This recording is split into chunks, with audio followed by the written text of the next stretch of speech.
Kedapatan mengisi BBM subsidi berulang kali dengan indikasi untuk dilakukan penimbunan.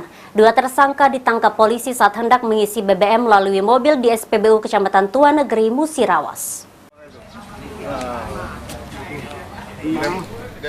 Kasat Reskrim Polres Musirawas AKP Dedi Rahmat Hidayat mengatakan dari hasil penyelidikan di SPBU Simpang Semambang Desa Lubuk Rumbai, Kecamatan Tua Negeri, berhasil mengamankan dua tersangka penimbunan BBM jenis Pertalite dengan cara mengisi berulang kali menggunakan mobil dan dijual kembali dengan harga yang tinggi.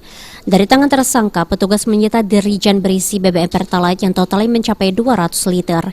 Akibat perbuatannya, kedua tersangka dan barang bukti diamankan di Polres Musirawas dan dikenakan pasal 55 Undang-Undang Cipta Kerja dengan ancaman hukuman 6 tahun penjara atau denda sebanyak 60 miliar rupiah.